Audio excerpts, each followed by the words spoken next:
Hey, Pulse Potties. Now, you would know that Australia's biggest digital health event is just around the corner. The Digital Health Festival, it's going to be in Melbourne on the 13th to the 14th of May. George and I will be there, of course. We'll be on stage. And we're also just going to be hanging around, loitering for 2 days with all the cool kids of digital health.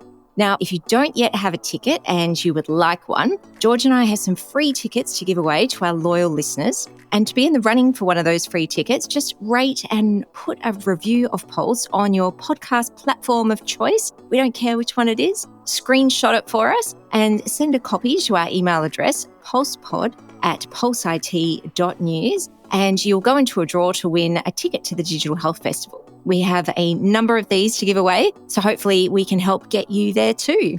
All right, now let's start the show. Hello and welcome to Pulse, your podcast delving into all things health, innovation, digital and data. Proudly brought to you by Pulse IT News. I'm your host, Louise Shaper. And I'm your other host, George Margellis. George, there's been celebrations since I've seen you last. There's been an Easter and also I believe there's been a birthday. There has been. It's been a very hectic 2 weeks since we last met, with a great big Greek Easter in between, with lots of festivities and food and celebration. And then 3 days later, on Anzac Day, also my birthday. And it was whilst not necessarily a landmark birthday, I don't know if you ever remember the Beatles song, When I'm 64? Oh, yes. Well, I was 64, so I heard that song 403 times that day. Did you have a favourite rendition or everyone's just sending you Beatles songs? It was just a whole bunch of Beatles memes coming through from various people. It is a little disconcerting. So I did some history checking, and Paul McCartney wrote that song when he was 14. So he was obviously looking 14? well into the future. Yes, he's obviously quite a prolific writer. And he envisioned 64 as like being, a time of aging and decay. And I think he's now in his 80s and still doing worldwide concerts. So between his 14th birthday and now, lots of things have happened. And obviously, I'm looking forward to when he writes When I'm 104, and I'll sing along with that one as well. Yeah, that's right. Well, I haven't looked it up, but, our life expectancy, which as a male now, what's yours, 82, 83? Mid-80s. Yeah. And so it would have been when Paul was 14, it would have been in the 70s, maybe even early 70s. Paul would have been in the 60s back then. Oh, yeah. But what would have been the life expectancy for men back then? Oh, for men in Liverpool, probably in the 50s, because they smoked like chimneys, drank hard, and, got involved in football fights. Yeah. And you had a lovely birthday as well as all the memes. It was very nice, yeah. It was good. It was a really good couple of weeks. Chance to catch up with various people. Greek Easter is a great big social event, so we saw lots of people we hadn't seen for ages. The ceremony on Easter Saturday night is so big at our local church that they actually block off Gardeners Road, which is the main road, and there would have been probably 7,000 or 8,000 people in the street. Wow, you're not kidding with the numbers. I'll send you a photo of what it looked like. It was quite impressive.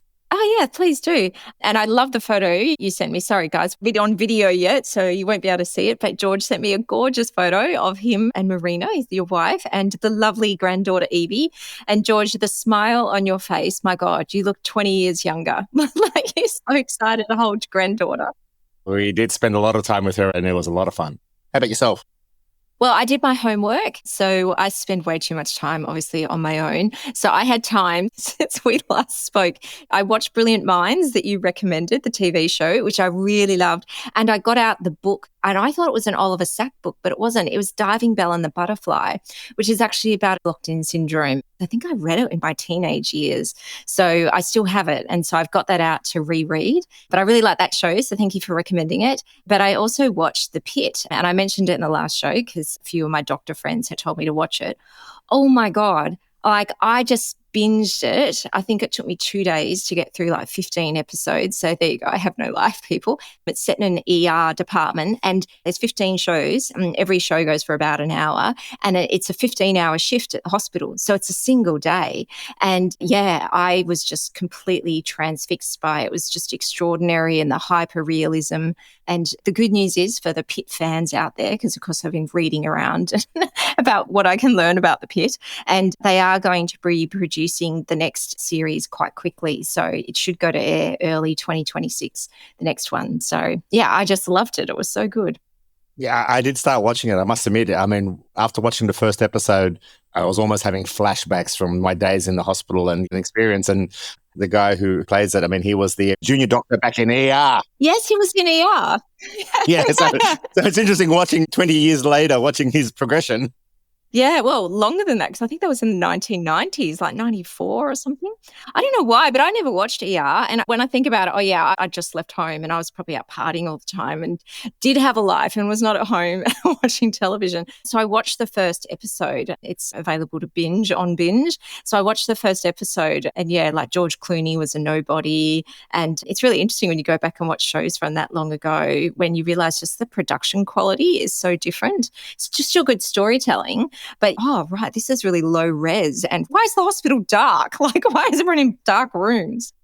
It is interesting, isn't it? When you become used to a large, high-definition screen and all of a sudden you watch something in the 90s and it's, the sides are missing and the background's fuzzy and you can't read the badge on people's chests. And yes, it just goes to show how much technology's improved over those last couple of decades. Yes, yes. And then also, because I'm always updating people on my experience in the healthcare system, luckily, touch wood, I'm still pretty healthy. But that good GP that I mentioned before, and she had me a heap of homework to do as well. So I've been diligently doing all the things she told me to go do. So one of them is I had to get a couple of scans done and I went to the iMed radiology clinic. And I was so impressed talking to one was a sonographer, the other one was a technician. But yeah, they were showing me the software that they use and all that sort of stuff. By the time I got home, I had a link to see my own report, which of course I can't read because I'm not a medical doctor. But I thought, well, if I put this on the big screen, I'm pretty sure I could work it out.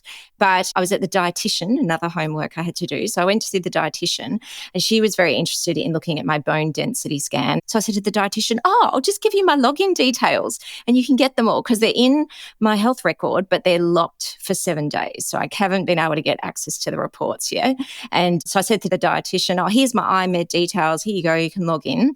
And even on her laptop screen, you couldn't zoom into the images. I don't know whether you have to have iMed software or something. So I was so excited. I'm like, yes, I can get access to my own records and I can share them with whoever I like. But it didn't work very well. When you zoomed in, the text became completely unreadable. It's just so low res. So anyway, I'll look to see when it goes into the My Health record what it has to say. And then my dietitian was so great, an hour and 45-minute consultation. I was like, am I in your office for too long? She goes, oh no, we allow an hour and a half. So I was like, oh my God, so thorough. And she was very interested in wanting to know the latest blood tests I had, the bone density scan. And of course I said, do you have access to the My Health record? And they don't, allied health professionals. She doesn't have desktop software, so it's a massive problem. And I also educated her about AI scribes because for an hour and a half, she took a lot of notes. And she'd never seen one before. And I was like, all right, I'm hooking you up with an AI scribe. This is going to change your world. So I've been taking care of my health, but also looking at the experience of how I get access to information and how I can share that information with people in my healthcare team. So it's progressing. Healthcare revolution, one patient at a time is the way we may need it to go. So having a champion like you, Louise, is important. But again, it's a great example. Like Allied Health, we've had that discussion for a number of years now. The current requirements to get access through the web to My Health record requires you an APRA registration and a very complex procedure. I know that they are looking into that. The meeting we had a couple of weeks ago that you were chairing, that was raised in discussion, that Allied Health is an important part of it. Multidisciplinary care is the way forward. I mean, collaboration, we know that's the way to go forward. So I think, look, we're heading in the right direction. It's not as fast as you and I would like, but, it's faster than lots of other countries. So I think we're getting there, but, we just have to keep on beating that drum. So again, educating the clinicians, when you go back to iMed, point out to them that, hey, I need a DICOM viewer. How do I access this through a DICOM viewer? Those sort of things. We need to have those discussions. The more we push back to the profession about why this is important from a consumer perspective, and you're one of the first people to bring out good friend ePatient Dave out to Australia to have that discussion, that empowered patient thing. And it's even in some of the stuff we're seeing now. I mean, it's becoming more and more important.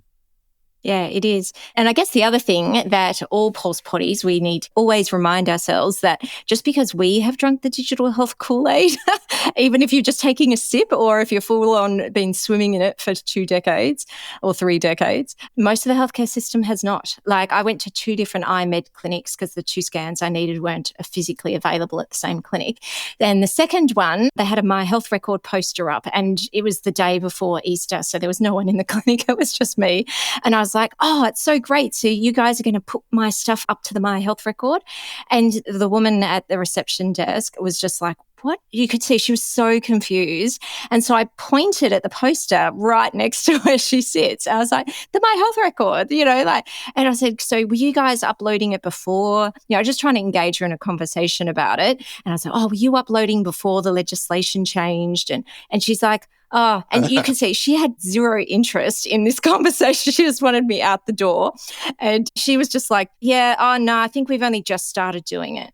And so, and then I asked her another question and she actually just ignored me and went. And I think I'm usually a good person to engage with. But yeah, it was a good reminder that, despite all of the money and the time and resources that our entire community is putting into stakeholder engagement, uplifting the skills, abilities, understanding of the workforce, we still have a long way to go.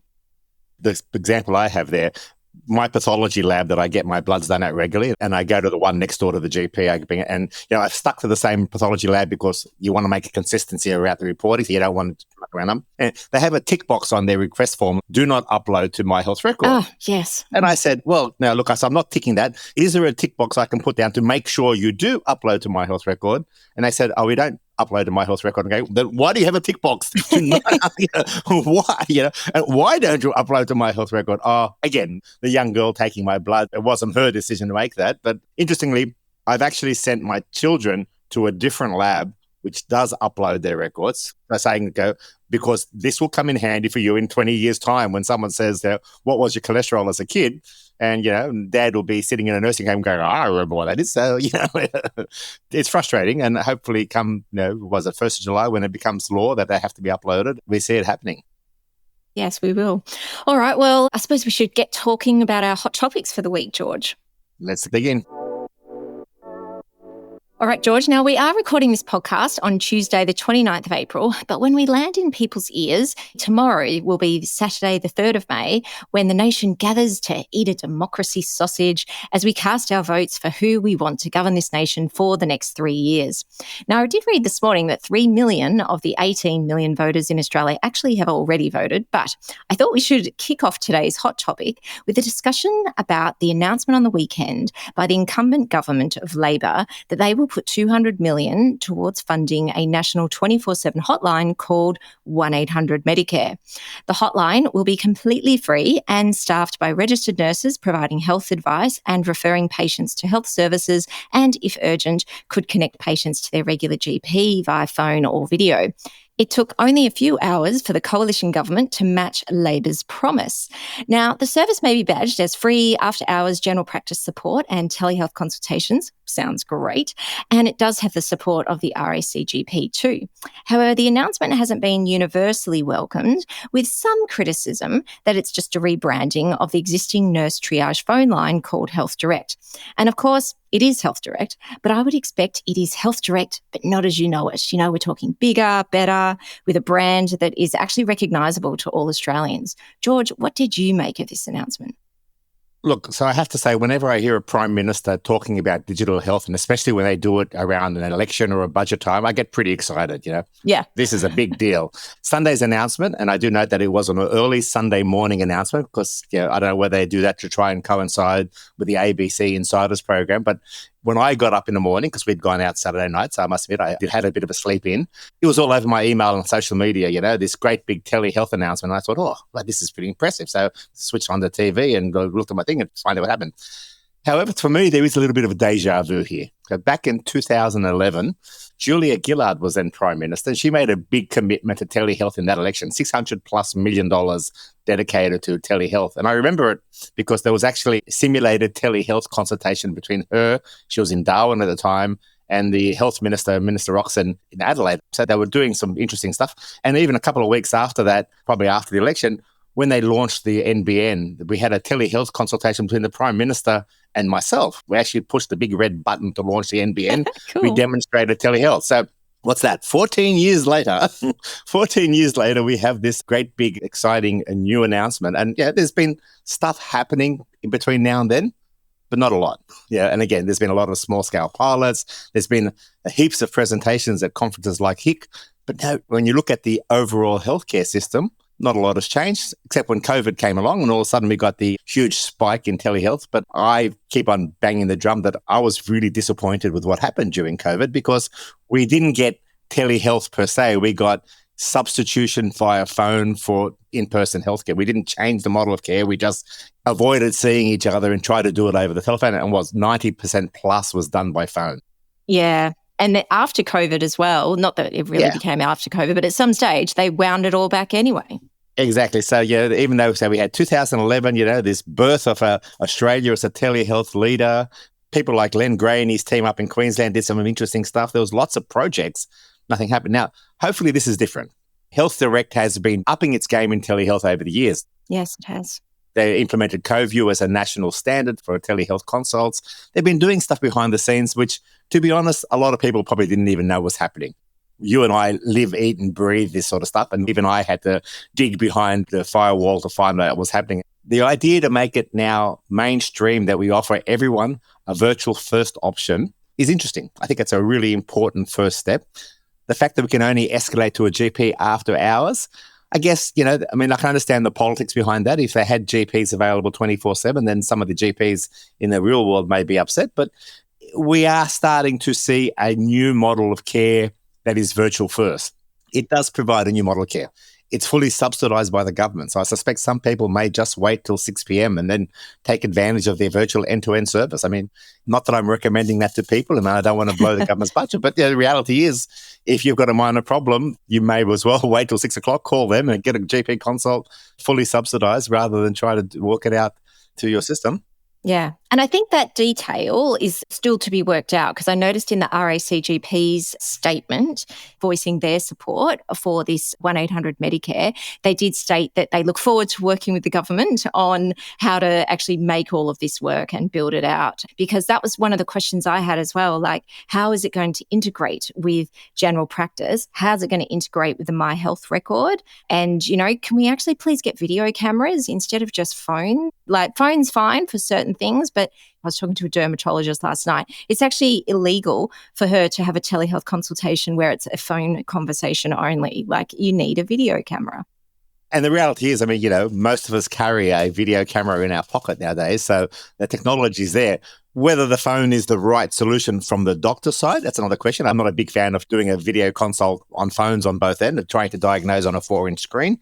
But, the fact that you can start off, you have a phone on the patient's side and a 32-inch screen, high definition screen on the doctor's side and all the other stuff. The technology is no longer the limiting factor. Definitely. The interesting thing here is we do have a interesting natural experiment. So people getting after hours care will have virtual first, virtual only, escalation mechanisms that take into account other things, including urgent care clinics. It is a natural experiment about what a different model of care can look like that's fully subsidized, provides equitable care to anyone who has access to fairly basic technology. You don't need a $5,000 phone. You can do this on a cheap and nasty digital phone nowadays. I think it's an opportunity for us to experiment here and see what we can do. My concern is that it's a 4-year project. We do it for 4 years. Yeah, Coalition said they'd match it, which is good.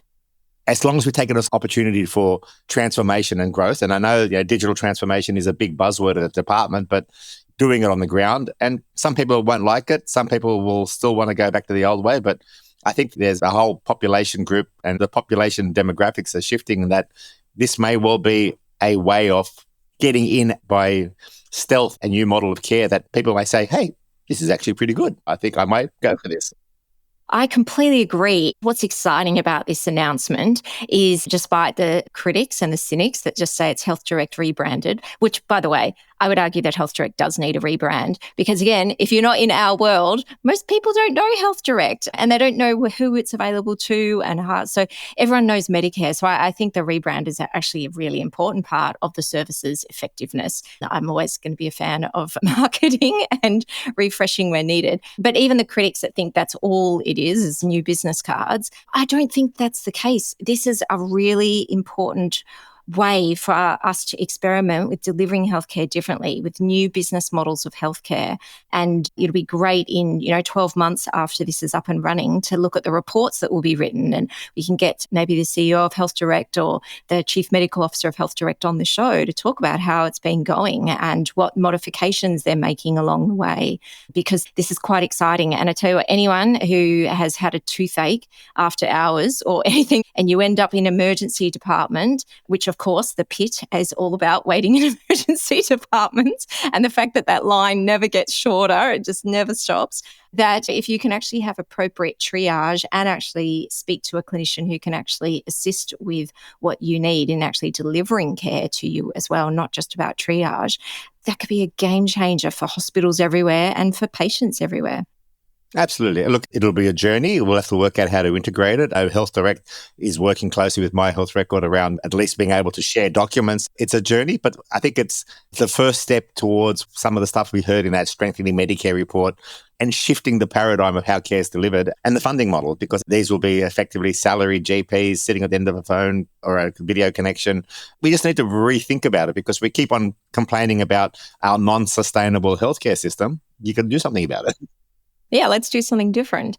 And on the business side of things as well, I'm thinking the impact that this will have on the telehealth companies that are privately funded, where it's like, oh, I don't want to wait in ED.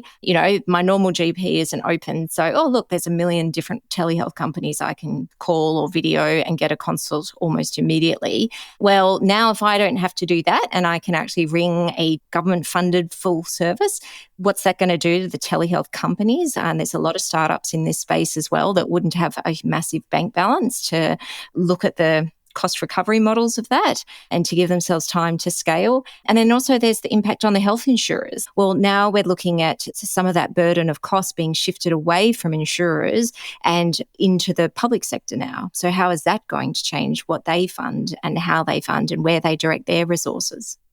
Yeah, look, I think there's a lot of dynamics here. I think there'll be a lot of interesting articles, and health services researchers are going to have a bit of a field day looking at some of this information. An opportunity for us to do the experiment at scale, because this is not a 30-person pilot. This is now the entire population of Australia has access to this service. Who's taking it up? Who's not taking it up? What do we need to do to make more people take it up effectively? What do we need to do to train clinicians to use it more effectively? There's a lot of moving parts. I think it's an exciting opportunity. We need to turn this into a sustainable transformation for our healthcare system. That's great. All right. We will be checking in on that story because regardless of how you choose to vote, Pulse Potty, and how everyone else chooses to vote, it does have bipartisan support, which is really great. So let's see what happens over the coming years with this one. All right. Next hot topic, George.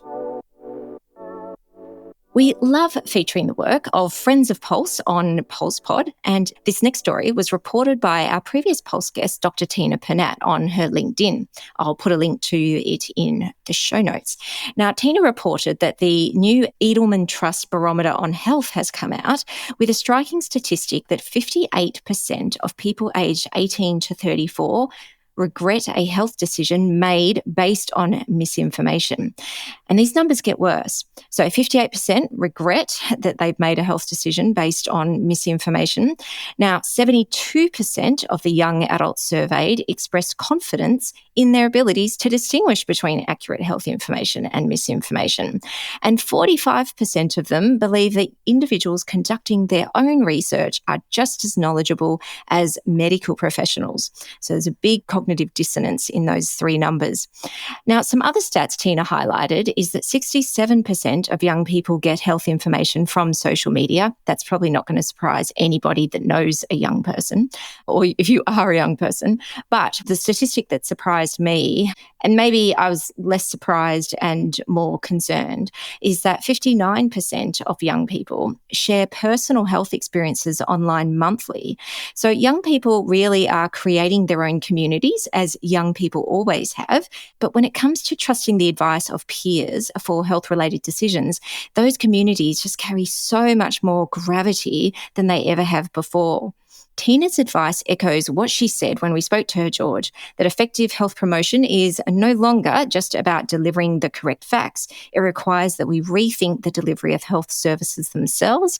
Basically, clinicians and public health professionals, we need to show up in those communities and deliver advice and care in those communities. What are your thoughts on this one, George? Well, I have to say, this was a really interesting story, especially both as a parent and as a doctor. So more than half have made a healthcare decision they regret due to misinformation, yet they still prefer to make decisions based on uncredentialed advice and have confidence in their ability to find the right health information. I guess we all learn from our mistakes, and we need to be careful what we read into this information. If they regret buying the wrong pimple cream, I can live with that. Yeah, probably. However, if they regret ruining their liver by taking a so-called natural supplement that ends up being toxic, that's another story. And I use that particular example because the very first liver transplant I sat in 30 years ago was exactly that case. Someone taking a natural solution, which ended up becoming hepatotoxic, and they ended up needing a liver replacement. So there is a scale here. This is not a new idea that we need to think about how we make these decisions. And if you go back a couple of decades, the medical profession went through this whole process itself. Back then we were making ill-informed decisions based on textbooks. The textbook told us to do this. The textbook may have been written 5 years ago or 50 years ago, depending on what we had on our desk. We made those decisions. And then the science of evidence-based medicine came into use. And basically they said, we think we know what to do, but we need to properly test it and, very importantly, document it and share that knowledge. That was the basis of evidence-based medicine. It's come up with a whole bunch of terms: sensitivity, specificity, number needed to treat, all those sort of things. But the reality is, what it is now is that we test our hypotheses with real-life world data and use that to help make our decisions. That's great information. And the reality now, the things like the Cochrane reports, which is a meta-analysis of all these sort of things, is available to the public. However, we've struggled to introduce this to the general public. We talk about health literacy and an empowered patient. We need to make this sort of information available to them in a format they can use, so they can actually use this to make informed decisions. And the best way to fight misinformation is to provide good information. And I think that's where we really need to focus our attention on how we deliver the evidence-based information, which is based on proper research and properly peer-reviewed, and make it accessible so that clinicians can have discussions around evidence with their patients. There were some really good recommendations in this report. Yeah, it was so good. Presence, not just messaging, programs that don't just inform but accompany, and modeling trustworthiness, not just delivering truth. I think that really highlights the need for the health information journey, which for most young people is online. For most old people is now online. Gone are the days when we used to go out and buy, again, dating myself here, but back in the 70s and 80s, everyone went out and bought Pear's Medical Encyclopedia. It was a consumer book about 4 inches thick that sat on everyone's bookshelf. If you had a sore thumb, you flipped through this book to look up sore thumb and it told you what to do, type thing. That's all moved now totally online. And we've had our discussion about the social media bros, but there's a responsibility here to make sure we make information available. Australia's done a pretty good job with some of its online resources. But again, like Health Direct, you and I know about them because we go to conferences about them. Most people don't know they can actually look up the side effects of their medication on the PBS line. There's all these sort of resources we need to get people's access to and understanding of. That's right. Again, we will put a link to it in the show notes because it's really worthwhile reading. Tina is really good on this because you're right, George. It's been an ongoing thing for probably forever, but certainly since digitalisation of healthcare has sort of come about in the last 20 odd years in my time. There's been so many different ways of looking at how do we get that evidence out of the academic journals and into the hands of clinicians in a really efficient and effective way so that it doesn't take 18 years to change our practice when something new and better is shown to work. There's that component, and we still haven't mastered that, let's face it, but we've gotten better. But then how do we take that information and make sure people are getting access to that information where and when they hang out and where they need it? And there has been some really successful clinicians. They tend to build global audiences and then they go on to write books and all that sort of stuff. We've talked to Elaine from WHO. They've got a program where they want to work with influencers to be able to deliver that up-to-date, relevant health information that is accurate. And Google, we know, are doing a lot of work to make sure their algorithms give you good, up-to-date information. Karen DeSalvo talked to us about that when when she was on the show. But all of those clinicians that are doing these things off their own bat, and good on them for doing that, they're not compensated for that unless they get super popular and then they get advertising and they can write a book and then they become sort of famous in their own rights for that. Most people are not going to reach that level of ability to make money. And meanwhile, our health system dollars are put into the same old of, oh, well, let's write a brochure that's going to be in a GP clinic or something. Interesting thing, of course, is that the evidence doesn't always necessarily point that new is better. We often see people doing the new and exciting stuff because they think it's better. But with a proper evidence-based medicine approach, you can actually show that sometimes old treatments are good. Sometimes no treatment is as good as treatment. It's been evidence for many, many years that antibiotics in someone with a viral infection is useless, and yet we still have it happening. So again, we need to base ourselves on the evidence. The evidence is now much more easily available. I mean, you can find journal articles online. Back 30 years ago, you had to go to the medical library and try and find a leather-bound edition of the New England Journal of Medicine from 2 years ago and hope that the article was still there. So we have the information. We need to use it. Yeah, and get it out there. And again, let's change the business models of healthcare while we're at it so that clinicians and public health professionals can be compensated to do that. Absolutely. Now, we know pulse potties are big fans of interoperability across health systems worldwide. So listeners will be pleased to know of a newly released report. Again, we will put a link to it in the show notes. The report was written by Black Books and it ranks the digital interoperability performance of healthcare systems worldwide. So who was on top of this ranking? Drum roll. Yeah, definitely drum roll. That would be Estonia. Estonia is kicking everyone else's butts. They've achieved a 99.1% national interoperability rate. So if you want health infrastructure that gives patients greater control over their health, clinicians to be better supported with information that enables them to better coordinate care, faster diagnoses, fewer medical errors, and of course, reduce costs for both patients and systems, Estonia is where it is at. Now, Australia received a pretty high score, which I expect was due to the National Healthcare Interoperability Plan, but it does note that integration hurdles are quite significant at the state level and that we still are a ways off achieving digital maturity nationally. Everybody in Australia knows that to be true. The US fared really poorly. Of course, they tend to with all healthcare things, but that was also disappointing considering how many zillions of US dollars they've spent over the years on EMR rollouts and meaningful use. The countries that ranked highly, interestingly, all work with vendors that offer scalable, vendor-neutral architectures. George, were you surprised by the Australian rating? It seemed too high for me.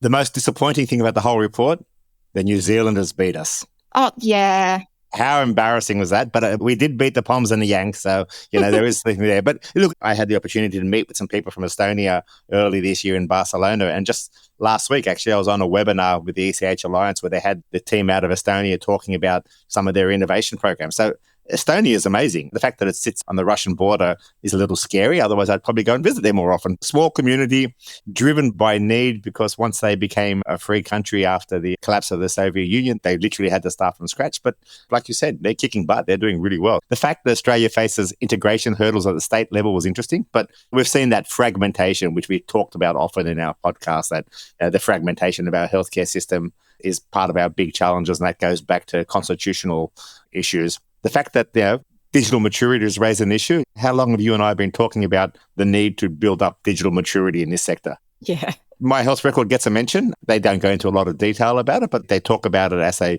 potential integration tool. I guess the re-architecting of it is part of that. Orion Health in New Zealand has been applauded for its role. They, again, had a vendor-neutral solution that could integrate across the country. The fact that they've now been taken over by a Canadian company, it'd be interesting to see what happens there, whether that changes it. But interoperability has been our nirvana for years. Thanks to things like FHIR, I give a big shout out to our good mate, Graham Grieve. The technology part of it is happening. We are getting better at linking up systems technically. Clinicians still don't quite understand the value of that and what's happening behind the scenes. And I think it's important, and things like the clinician innovation that you're working with, where clinicians can actually learn how they can integrate the technical part of it into their clinical workflow is critical. So I think we are getting there, but we need to think about what interoperability means. And to a clinician, it basically means I've got easy access to the information I need when I need it. what happens behind the scenes is a technical issue, and we're working that. Estonia, again, small population, centralized system. It's probably too late to do that in Australia. My Health Record is not a centralized healthcare record system. The National Healthcare Interoperability Plan delivers on what it promises. That's something we need to keep our eyes on. Yes, well, I know that people within the Digital Health Agency and the federal government do listen to PulsePod. We know you guys are busy working on the interoperability plan. But yes, it doesn't happen overnight. But I figured as well, one of the things that would have given Australia a pretty good ranking, even though the day-to-day experience of clinicians is a real lack of interoperability, is because the government, since back in the NETA days, they've spent a lot of time and money on that unsexy but super important infrastructure that we need. So there's not many countries in the world where you have a unique identifier. Everyone in Australia has one. Every clinician has one. Every health service has one. This stuff is super important. When you go overseas and you let people know that we have these things, they're just astounded. Like, how did you do that? We're like, well, that's where we started, is getting these infrastructure, unsexy maybe, but super important things in place. But we still have a ways to go. But yeah, I think we're going to get there. But in the meantime, I'm not moving to Estonia either, although I wouldn't mind visiting. To a degree, we are the victims of our own success. So we've actually done some really amazing things. The fact that we had general practice computerized last century, think about that. Oh, yeah, before anyone else on the planet, yeah. So we had things like that happening. So when you look at the experience, whilst we always wanted it to be better, and we had this discussion when I was in Singapore with a couple of other countries, we actually have a lot of things in place that other countries don't have. The biggest challenge is building them into both the business model and the model of care. We need to rethink the care model and the business models to make it more successful. And I had a great chat with a guy called Professor William Reichman, who comes out of Canada. And they have very similar challenges to us, fragmentation and all those sort of things. And it comes back down to rethinking the model rather than just patching it, which is what we continue to do. Yeah, that's right. All right. Well, anyway, but good on you, Estonia, and good on you, everyone else, mostly European countries that ranked very well in those rankings. North European too. Yeah, that's right. All right. Well, time for a quick break. And when we return, we will be exploring the demographic shifts that will shape healthcare delivery with the one and only Bernard Salt. As listeners to Pulse know, the forces that shape how and what healthcare is delivered are complex and broad. George and I really wanted to have a conversation on shifting populations, shifting priorities, and what that means for the health sector. And there is simply no better person to dissect this than today's guest. Bernard Salt is arguably Australia's most influential demographer and a prominent and accomplished social commentator. Bernard is the founder of the Demographics Group and is widely known for translating demographic trends into powerful insights that shape business, policy, and community conversations. While Bernard's work spans a wide range of sectors, today we're going to be digging into how shifting demographics are and will reshape healthcare. We're going to explore ageing, the rise of the sandwich generation, how Gen X is approaching care and work, and the growing influence of younger populations through what Bernard calls the studentification of Australia. Welcome to the PulsePod studio, Bernard. Hi, Louise. Hi, George. Thanks for joining us, Bernard. My pleasure. Okay, now we have to keep in mind that this is not a 3-hour show. But my first question for you, Bernard, is really quite broad. And that is whether you can give us a snapshot of the major demographic forces currently shaping Australia. Well, the major demographic forces shaping Australia, you would have to say everyone's favourite, the baby boomers. They have been there for the last 70 or so years. But of course, they're moving into retirement and in fact, pretty much straddle the retirement years, mid-60s onwards. Very interestingly, as of next year, the oldest baby boomer will just trip across the 80 line. And I always use 80 as the benchmark for generally requiring some sort of aged care assistance or whatever, maybe aged care living or accommodation or whatever. So baby boomers ageing, coming out of the workforce. Of course, that then has an impact on the depth of the labour market. The reason is that you have a bucket load of baby boomers exiting the workforce at 65, and they are not being offset by the number of young people coming in at 15, 16, 17 or 18 and beyond. So we have to augment that in Australia with overseas immigration, and that brings in another demographic issue of what scale the immigration should be. and what skills we should be bringing into the country. There's another major shift, which is the middle-ageisation of the millennial generation. As you can see, Louise and George, I make up words as I go along. So, Oh, I'm loving it. It's good. the middle-ageisation of the millennials is the fact that they are now pushing beyond the age of 40. Oh, no, that makes me feel old now, Bernard. Well, that's right.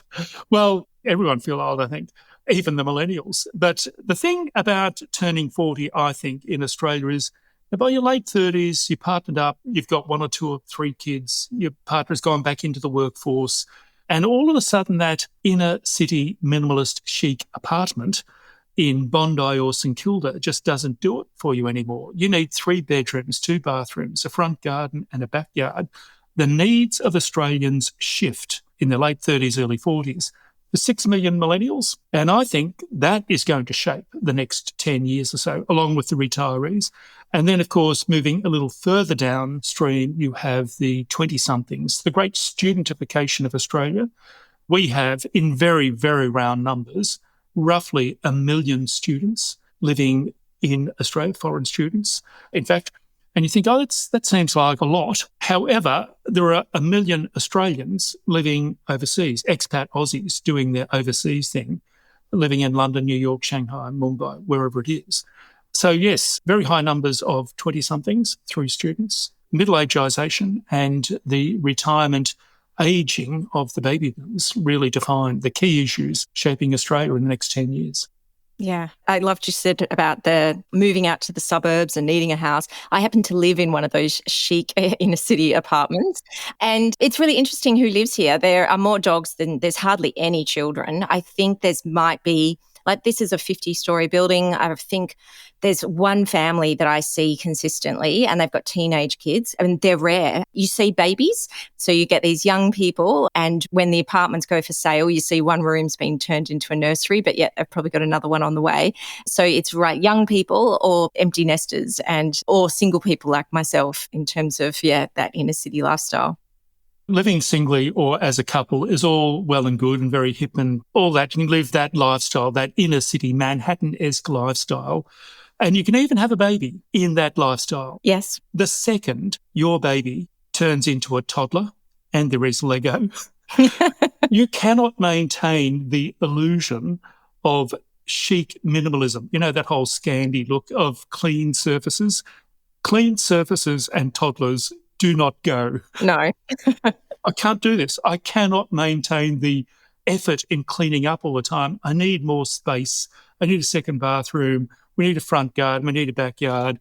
The interesting thing here is that this is at odds with the strategic planning movement in Australia, which was densification, more apartments, more apartmentia, less suburbia.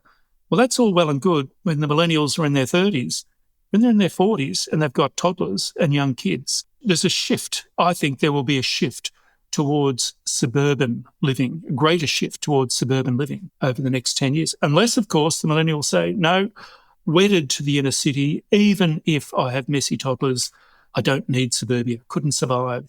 I just don't think they're going to do that. Yeah, no, it's tough.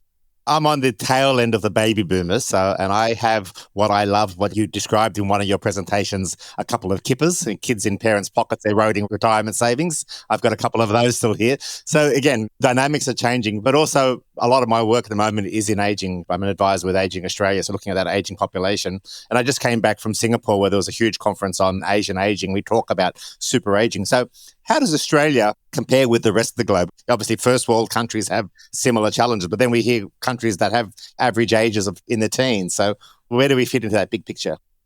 Well, we certainly are towards the upper end. There's about 15-16% of the Australian population aged over 65. In Japan, it's more like 26-27% at the moment. We will get to the Japan ratio towards the latter part or the middle part of this century. So we think we're old, but there is a benchmark that is higher than that. And then as for countries with very low proportions of people over the age of 65, well, mostly in Africa, and very sadly, that's because life expectancy doesn't even stretch through to the age of 65. In fact, but our ageing, if you like, is exacerbated. Australia is really quite an extreme example of Western demographics. So we are ageing, of course, baby boomers. The birth rate in the 1960s, literally 1960, was about 3.6 births per woman. It is now at 1.5, so it's less than half. If you were to go to Hong Kong, the birth rate is 0.7 births per woman. You need 2.1 to just reproduce the population. One for you, one for your partner. And as Peter Costello made famous 20 years ago, have one for mum, one for dad, and one for the country. Well, we're having one and a half, but it continues to shrink. And whether this is because of concern about environmental issues, people say, well, I don't want to overpopulate the planet, or it's just too expensive to live the lifestyle that we want. Can't buy a house, so we can't bring 2 or 3 children into the world. So I actually think that it's going to continue to subside. I don't think we're going to get to Hong Kong levels. But yes, the days of 3.6 births per woman on average, long gone. I can't imagine getting back to that way of life. No, and I saw that actually at the moment America is having this conversation because Trump is trying to work out policies to encourage women to have more babies. I read that he was offering some sort of financial incentive. Yes, I think $5,000. Yeah, we had a similar thing about 20 years ago. That was the Costello baby bump. And there was a bit of a bump. I don't think people were induced by let's have a baby because you can get a certain amount of money. I think it just made it easier to bring plans forward a little bit. If a couple are thinking, let's have a baby next year or the year after, let's bring it forward. It's just made it a little easier. And, I think there's something to be said. Anything to help grow your own, I think is always good for a country. No, there's something to be said for youth and energy and kids and babies. I've always felt that a community is enriched by what I would call demographic diversity, not just in terms of ethnic origin, but also in terms of age groups. And if you go to places like Port Hedland and even Darwin, there's relatively few old people. You don't retire to Port Hedland or Karratha or Darwin. You retire somewhere else. But the presence of older people cultivate a sense of appreciation, the idea of there is a circle to life. There is a time when you won't be young, fit and healthy. It's a time of giving to others. So I've always felt that a community needs young people, middle-aged and older people, which prompt this care element in the community, which I think is always very enriching, if you like. Yeah, absolutely. That whole takes a village thing. Okay, well, Generation X, us Gen Xers, we're entering a new phase and everyone that I know talks about these issues. Menopause comes up a lot. We won't go there today. But the other one that comes up is being in the sandwich generation, that caring for ageing parents while supporting children or indeed young adults. So what are the implications of this sandwich generation dynamic on healthcare, work and well-being? Well, the sandwich generation is defined as the 50-something stage in the life cycle. Certainly early 50s, you're more than likely to have older teenage and even young 20-something kids living at home, George's kippers, if you like. So you're dealing with them at university or forming relationships or getting into the job market or whatever, providing the support that you need to. But in your early 50s, you still probably got mum and dad in their 80s. And ageing and failing and needing support. There's a very interesting question in the census. Have you provided unpaid care over the last 3 months or whatever it is? And when you look at the numbers across the life cycle, it peaks at the age of 57. So the people most likely to deliver unpaid care are females, age 57, and then it plummets after 57. Why would that be?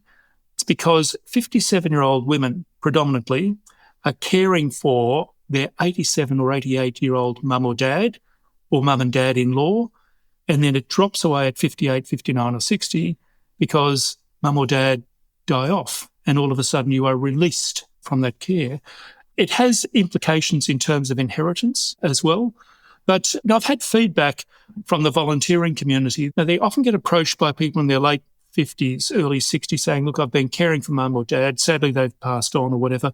But I felt such meaning. I got such value, such meaning out of life those years that I'd like to give back to the community. So you're dealing with mum and dad in their 80s. You're dealing with their 20-something kipper kids still living at home. But you're also dealing with your own health issues in your 50s, relationship issues, and possibly work issues as well. It's not so much a sandwich generation as a club sandwich generation. There's 3 tiers to this. You're copping it from every direction is the point.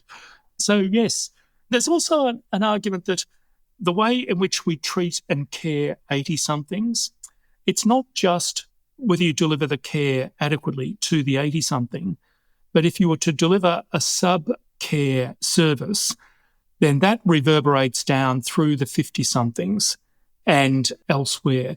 Mum was in a nursing home or a retirement home, and she wasn't provided with the care that I felt she deserved at that stage in life. So there is a reverberation and echo effect, I think, to not just doing the right thing by the 80-somethings, but getting it wrong really does annoy, piss off, basically, people in their 50s. So this care sandwich generation is very central to maintaining family harmony and satisfaction, if you like. Yeah. And I guess the other thing with Gen X is our expectations on the systems that are there to support us or our parents or, our children, because we didn't grow up with technology, but we embraced it when we were quite young. The internet was around when we were sort of, graduating from school. Some of us had it in school. And so we've seen that change as well. So the expectations on how we engage with services utilizing technology is going to be different from previous generations. Very much so. And I think this can increasingly bind families together and deliver a sense of care where, an 80-something who's living by themselves, maybe mum, perhaps living by themselves in their mid-80s, and, those buttons they have around their neck, if they fall, you've got a sense of, well, I'm doing everything I can. I can't be with mum all the time. I live in a different city or a different time zone or something like that. Having technology does help provide the care. There is a great sense of worry if you're not really across, wondering whether mum or dad is okay living by themselves. And then, of course, there's also the challenge of teaching mum or dad how to receive a text, how to deliver a text, how to Facebook with their grandkids who are probably in their 20s. I think it was ever thus. Young people need to be teaching older people. But it's also a way of communicating, connecting with, engaging with, having fun with mum or dad in their 80s. Personally, I'm always a bit surprised at how open to technology they are, especially if it's seeing family photos or getting the opportunity to chat with their son or daughter or grandson or granddaughter. In fact, there's a reward for learning the technology. Absolutely. We find in our household, we do the FaceTiming for the grandkids. And I think my dad prefers the grandpuppies getting on FaceTime. But the grandkids get on there too. But you have to make an appointment. Like you have to okay, we're going to FaceTime you at 10 a.m. on Easter Sunday. And then, so they'll be ready. So it's like appointment viewing. You can't just like the rest of us just ring at any time. And randomly. Yes. Well, I saw something the other day in a family member's house where there was a big electronic calendar, like a big laptop, and it had Saturday, 14th of April, 2 p.m. or whatever, just so it was easy to read and very, very clear. And I thought that was, that's probably a good idea because otherwise they kind of can't quite see the calendar on the wall, that kind of thing. So there's all sorts of ways in which living with, communicating with, monitoring the well-being of a loved one from a distance, from London, let alone from, Melbourne or Sydney or wherever. I think we're making positive steps generally. That's the world I've been living in now for the last decade or so. So I said I'm the Chief Technology Advisor with Ageing Australia, and I was involved in many of the very early trials of technology in aged care. Back in early 2000s when my mother was aging in place, we actually had some cameras set up and we actually had some things working. 20 years later, we're still struggling to implement that at a scalable level. The issues of privacy are raised, the issues of equity, the mere fact that we were promised a free NBN, which is now averaging at about $90 a month to people. So that sort of changes the dynamics as well. There's lots of things happening there. And expectations. I mean, I expect that I'll be able to communicate with everyone electronically. Older, especially migrant populations, don't want that. They want to go back to the old way. So it is a challenging time, and it is an area that we're doing a lot of work in. And age tech is a new buzzword. The American Retired Persons Associations has this big age tech collaborative. There's lots happening there. There is another issue that I think is really important. I haven't done a column on this, but I'm going to. This is the idea that not every person from the sandwich generation comes from a warm and happy and agreeable family situation. For whatever reason, there can be tensions and disagreements about what is the best way to care for mum or dad in their 80s or whatever. So it can often be very political, very difficult to make the right decisions. We can't generally get to a common agreement as to what is right for mum or dad. And especially when really big decisions like, well, is it time for them to move into aged care, for example? If it's just one son or daughter, then, yep, one person cops the lot in their 50s. But, having, say, 4 or 5 or even 6, those baby boomer families, as we discussed, the politics can be quite difficult to manage. But this is human relationships. This is life. It's not always straightforward. Well, also the complexity of the financial arrangements going into residential aged care are also a whole new challenge, which, again, baby boomers weren't primed for. They were told, pay your taxes up to 60 and then we'll look after you after that. And that's not happening. But anyway, I won't go on that rant. So obviously from a health planning perspective, and I agree with you, over 65 is a poor cut-off. Over 80 is when the real stuff hits the ground. What do policymakers need to think about? How do they prepare for Gen Xers? And we look at nursing. I mean, our nursing workforce is predominantly later Gen Xers at the moment. So we have a challenge that our trained workforces are going to go through this stage. How do we prepare for that from a policy perspective?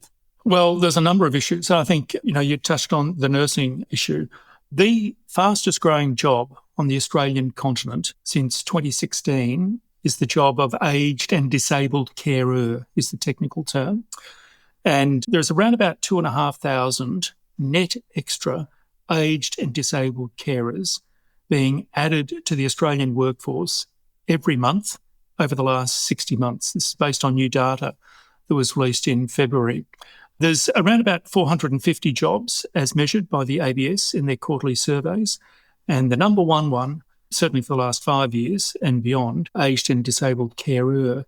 How do you recruit, accredit, train, distribute 2,500 people in a single occupation for 60 consecutive months? And the oldest baby boomer this year is 79.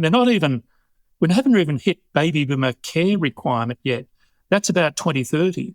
So this has got a long way to go yet.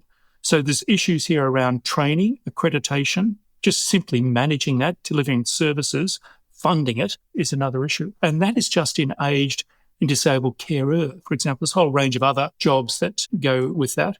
I would also say that I'm not an economist and I'm not a politician, but I would say this is a major, major cost to the Australian economy going forward.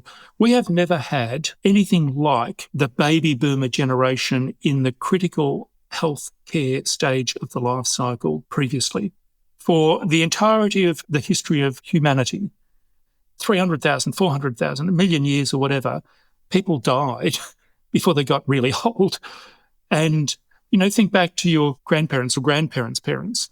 Everyone has 4 grandparents, but 2 of my grandparents died at 62 and 64 before they even got to the pension.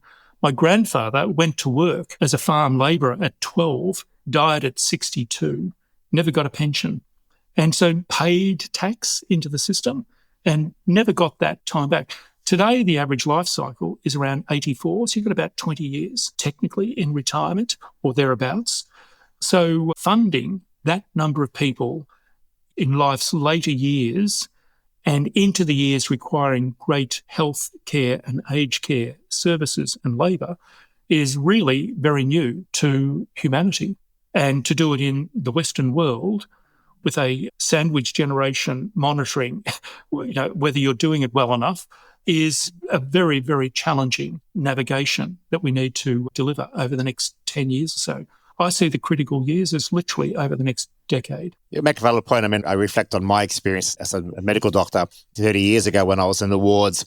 They were younger, they were in there for particular events.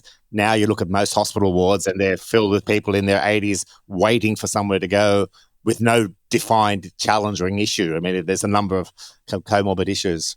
There was a new question asked at the 2021 census. It was an absolute cracker. For what it has revealed, certainly in healthcare, the question was, have you ever been told by a healthcare professional, a doctor or a nurse, that you have a long-term mental health condition defined as anxiety or depression. When you plot that across the age life cycle, it reaches a low point. People are not anxious or depressed. It crossed their 70s. They've got grandkids. They're going on Rhine River cruises. It's a happy time. There's a couple of health issues, but it's not dire. From 78, 79 and 80, it skyrockets to the point that 1 in 5 people in their 90s report a long-term mental health condition, depression, anxiety. I think what happens in the late 70s is your life partner passes away, and it's usually mum, left by herself. It is loneliness. One of the great issues for the next 10 years is the rise and the social and medical and health repercussions of people living lonely and isolated and disconnected lives. This is why I think technology is so important. These are the discussions that have been triggered by simply putting this question in the census. Brilliant. You can map it, you can cross-reference it, do all sorts of things with it, and have really meaningful discussions to say, well, what can we do in order to diminish the health and medical and social repercussions of the loneliness epidemic that's emerging.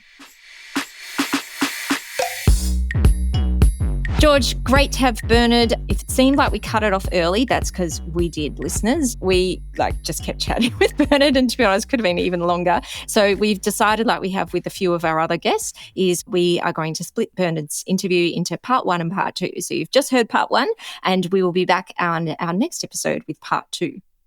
It was a great discussion, and we really covered some really interesting topics and some really interesting acronyms. So I highly recommend if you to listen to it and stay tuned for part 2. Yeah. And Bernard, he has over 100,000 social media followers just on LinkedIn. And that's not all the other platforms, which he's very diligent on Instagram and others. Don't know if he's on TikTok, but anyway, we will put links to every way you can connect with Bernard. And hopefully some of you will get to see him speak at an event as well, because his presentations are gripping. They're fascinating. Absolutely. If you get an opportunity to see him in person. And I like that he actually tailors his presentations for his audiences. He does. He does his homework. He's a well-researched demographer. He definitely is. Well, George, do you have any recommendations for the Pulse Potties today? Look, it's been, like I said, I've been mainly celebrating this week. I did start watching The Pit following your recommendation. Like I said, it's a fascinating show, but just really remember to stay healthy. Okay. Oh, that's a good one. I like it. Okay. Well, my recommendation is another podcast. So I think it was Simon Cos told us about this podcast called Acquired a couple of years ago now. And it's really an interesting podcast. And I will admit, though, I've started listening to lots of episodes. I very rarely finish them because they're 3-hour long episodes. And what this podcast Acquired do is a couple of business guys, and they do a deep dive, Harvard case studies type style into a company. And they'll talk to you about, how did NVIDIA get started, or Microsoft, and, those twists and turns. Well, I did actually finish an episode because they did Epic. So the American company Epic, everyone knows Epic and their EMR. It was fascinating. Now, I wouldn't say I agree with everything that they said in terms of their opinions, because they're sort of fit into the fanboy category, let's say. But it was fascinating. If you're interested, just generally, I would suggest having a listen. If you're interested in how you start a company and grow it to become globally dominant, you should also listen. And if you're interested about the company itself, and there's some really cool facts in there too, George, like Judy Faulkner founded Epic 47 years ago. And I didn't realize that when the US did their High-Tech Act, which, the meaningful use and funding EMR adoption in America, they went from a 9% of US hospitals had an EMR in 2009. And only 5 years later, or 6 years later in 2014, 95% of US hospitals had an EMR. So I really enjoyed listening to it. So I thought I would recommend, if someone's got a cool 3 hours, or you want to listen to it on 2 times speed, an hour and a half, while you're not listening to Pulse in one of our off weeks, check out this. And I think it's really fascinating. Look, I've been following Epic for many, many years, and I've got some interesting stories about my first interactions with them. But yeah, the reality is they're a huge success story. And it literally started with a female programmer who was writing some code to support an implementation. And the state of New South Wales is about to roll it out across the entire state. Some of the largest healthcare systems in America use it. And people who use it swear by it. Yes. And there's a lot in the pod about the culture of and why that is the case. Yeah. And something else that the host said, they said, if you're a customer, the reason you pick Epic is to turn an interaction with a patient into as many dollars as possible for the health system without risking downside. So it was a very American view of things. As I said, I can't endorse everything that was in the podcast, but it was just interesting. And they said Epic is trying to win deals and stay in forever and achieve world domination. They are global. So they've grown from a small mid-American company to a global behemoth. Yes, that's true. All right, George. Well, next time I see you in person is going to be at the Digital Health Festival. And like we were saying at the beginning of the show, remember to rate and review us, people. Send us a screenshot and you could get a free ticket to the Digital Health Festival on George and me. So I'll look forward to seeing Pulse Potties there and you there, George. In the meantime, can you please read us out? Sure. And for anyone who comes to Digital Health Festival, I will wait in the line to get a coffee with you and have a chat. So the coffee lines at Digital Health Festival are a lot of fun. Oh, nice. You are going to be busy. You're going to drink a lot of coffee.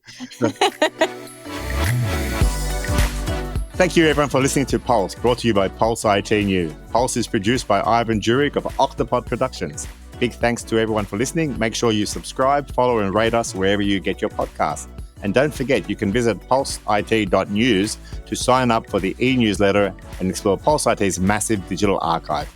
Send any feedback or topic suggestions to pulsepod@pulseit.news. We would love to hear from you and what's on your mind. Bye, everyone. See ya.